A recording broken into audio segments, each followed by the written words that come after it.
I met Martin back in the 60s when he was marching, naturally.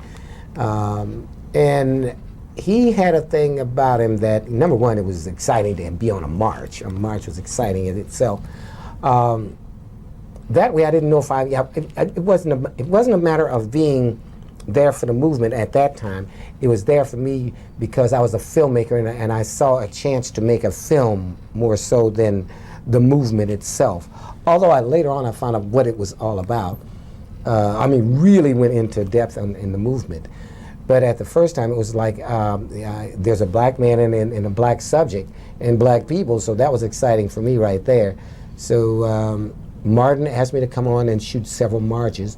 One I shot was like Cicero in Cicero, Illinois, which was, to me, was worse than any other of the marches that were ever handled, because Arkansas, we had the Memphis March and a few others, but Cicero, Illinois, believe it, of all the places, Cicero, Illinois, the North, was the heaviest racist march. That's when I was kicked off, by the way, the march by Martin, because one rioter threw a brick at me, and it hit my camera.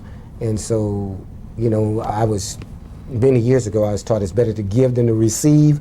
So I wanted to give him a left hook, and I wanted him to receive it, you know, because he wanted to give and he wanted me to receive. So I wanted to reverse the charges for him a little bit. And Martin didn't like it.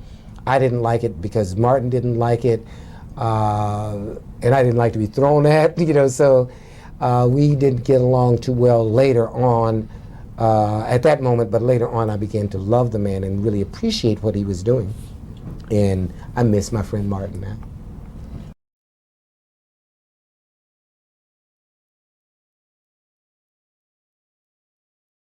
What happened, unfortunately, as we were shooting it, me as camera operator, we were shooting it, we lost Fred during the shoot.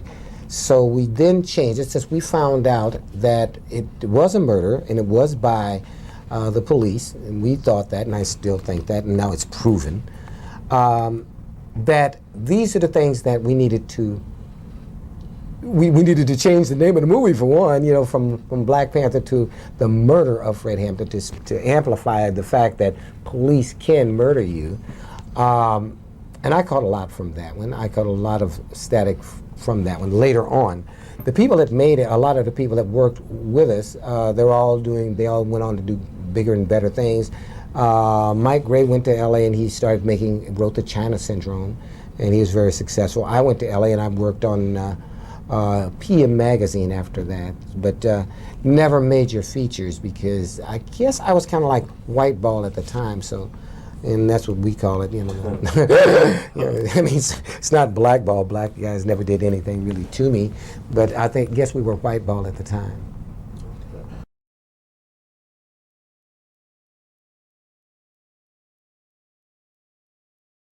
What inspired me was the fact that I knew I was right, and I knew I was doing the right thing at that time.